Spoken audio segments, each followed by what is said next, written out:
it's Kelly Ann and welcome to another minimalism video. And this one is all about my first experience with the Marie Kondo KonMari method mementos slash sentimental items. Yay! This actually was not that hard for me. There was moments. As far as sentimental items go in my life, I basically have pictures and a couple of like items and then my stuffed animals from my childhood. And I knew the few stuffed animals from my childhood that definitely are not going anywhere ever in my life. I knew where they were. They aren't going anywhere. I put them in a specific spot though that kind of like just makes them stand out and gives them, for me, I get to see them every day. Whenever I open up my closet, I have them like on a top shelf where I can see them all the time, and I'm going to end up displaying them a little bit better than what I have them, but they are there right now. And yeah, those are like my biggest. I would probably try to save them in a house fire. I mean, me and Potter, obviously, but, and like my computer and things, but I would definitely probably try to save them. Like, yeah, the four of them I've literally had since I was 1 or 2 and younger, actually. So anyways, those I definitely knew were staying. So the biggest memento sentimental item for me was photos, and I had literally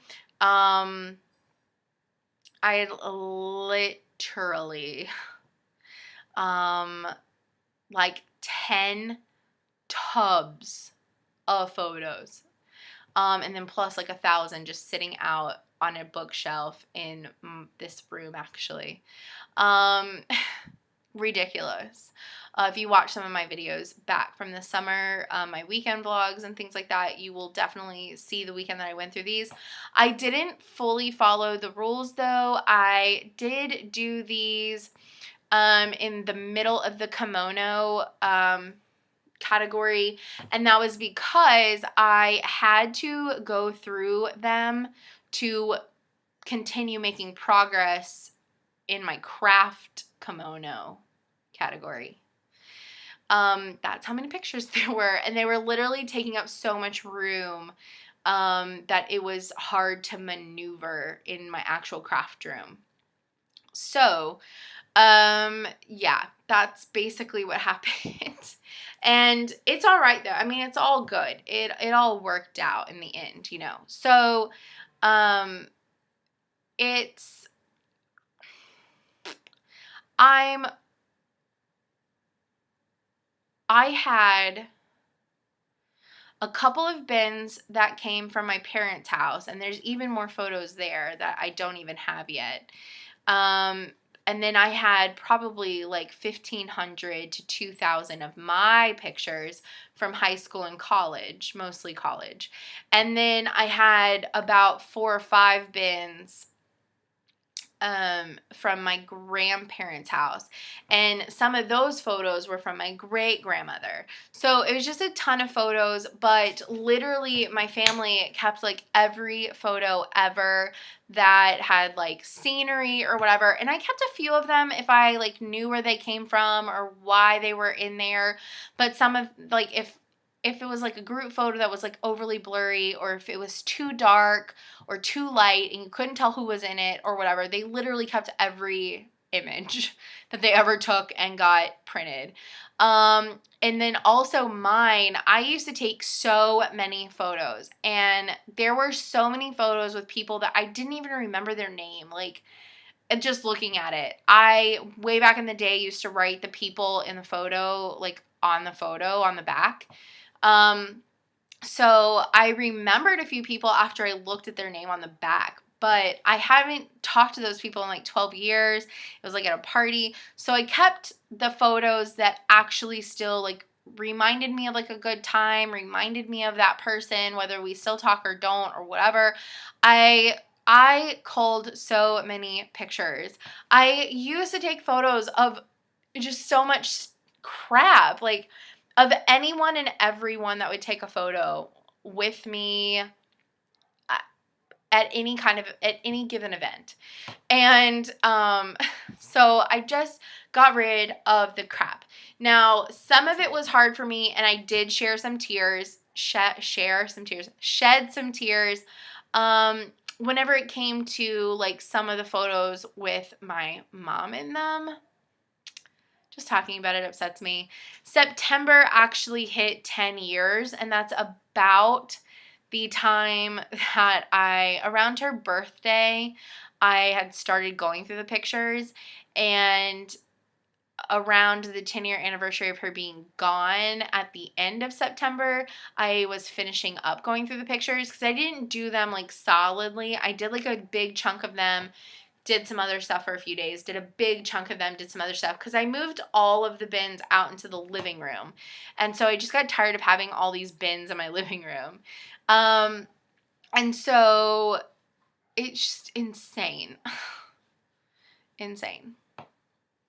So that was kind of like the hardest part, was seeing some of the photos and just remembering things and just getting, a little emotional, it being her birthday and then being a really big anniversary of her being gone and all that kind of stuff. Yeah, it was weird. It was hard. Parts of it was hard. Parts of it were fun. I mean, I maybe threw out like 3 or 4 trash bags of photos, just of photos, like big trash bags. That was kind of fun. A lot of them were mine.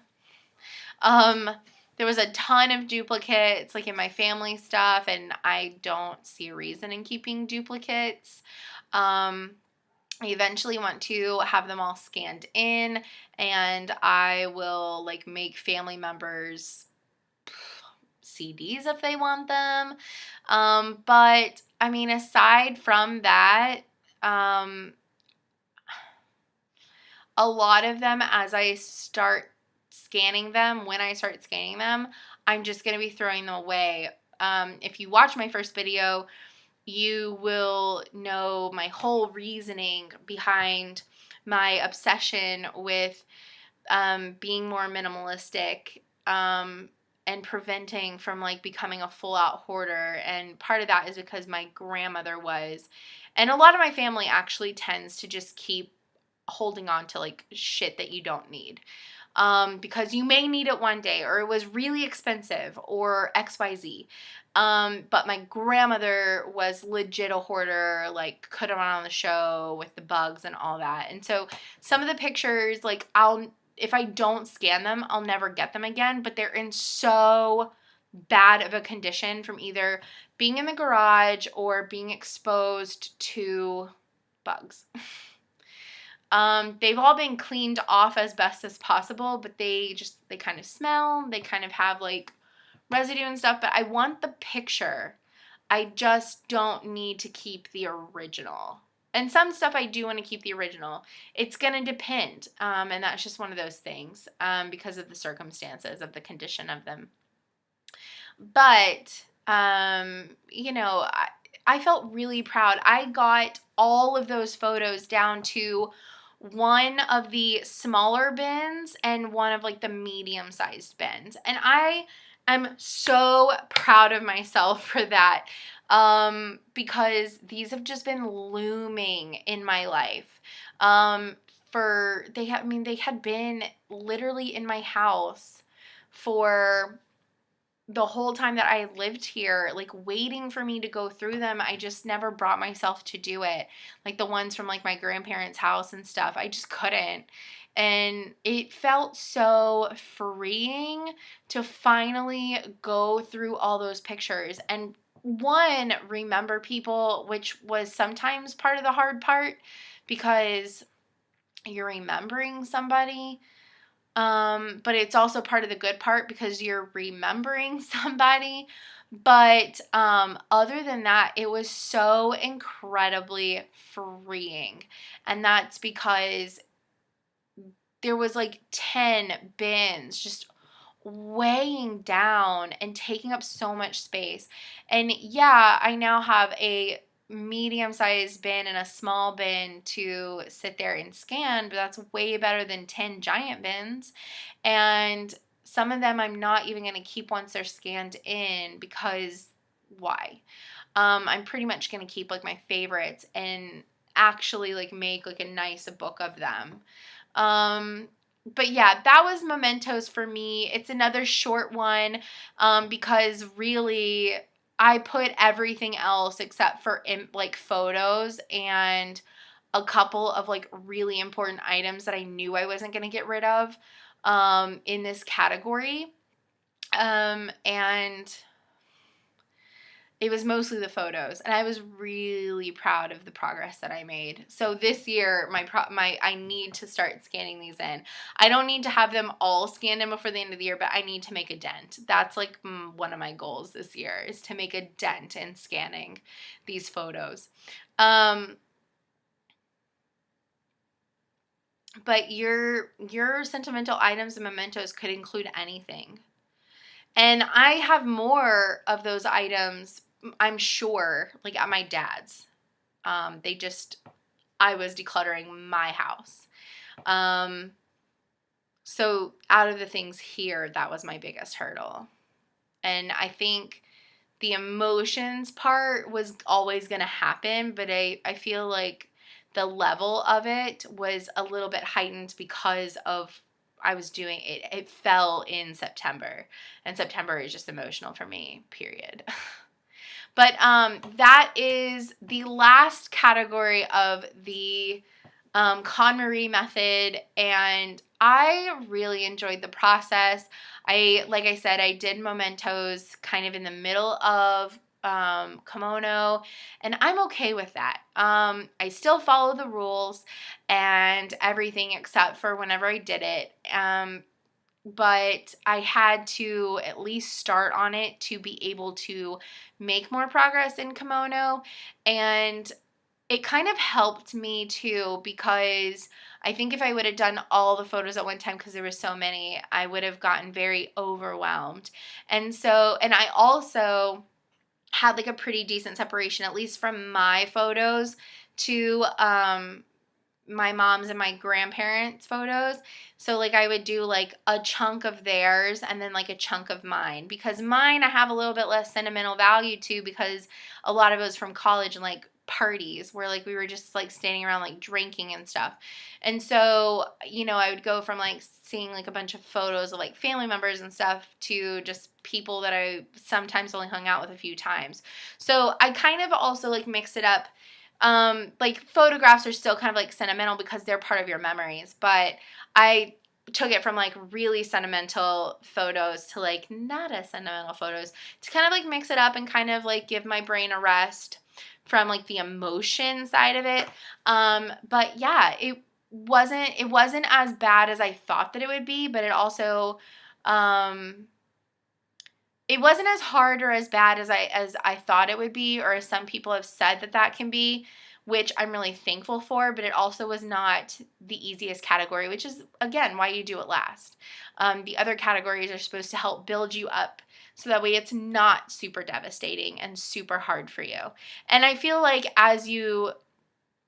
if you're older and maybe have kids and stuff, that category for you might be a little bit bigger, because you may have like their first handprint and like their school art and like their macaroni necklace and like things like that. I don't have any of that. So for me, I don't have that extra element. I just have like photos and a couple of things from my childhood, and I'm at the point where I'm not ready to get rid of a few key items from my childhood. I'm totally okay with that. So like, and I don't think I'll ever get rid of them. And that's just, those are like the few items that like, they've literally gone with me everywhere that I've lived. So they really truly mean a lot to me. And if I were to ever get rid of them, like, it would take a tragedy for me to ever have to get rid of them. That's just how much they mean to me, and they make me happy whenever I see them. So, and that's the whole point of this, like, is only keeping the things that don't weigh you down, that don't make you sad, that don't stress you out. Like, keeping the things that are necessary, but also if it's not a necessary, why is it in your home? If it doesn't make you happy and it's not necessary, why do you need it? So that's kind of my final thoughts on my first KonMari experience and doing all the categories. I really hope that you've liked all 5 of these videos. I am very soon going to be restarting the method, filming it a little bit better. Now that I have this handy dandy tripod, I'll hopefully be able to do that a little bit better for you guys this go round. I'm really excited about it. Thank you for joining me on this journey over the summer in my weekend vlogs and watching these this week and really seeing what I thought of all the different categories and how I took them. And give it a thumbs up if you like this video. If you didn't like it, don't give it a thumbs down. There's no point in it. Just move on to a new video. And if you do like me and like this series, my other series, or anything else on my channel, hit the subscribe button, and I will see y'all next time. Bye, guys.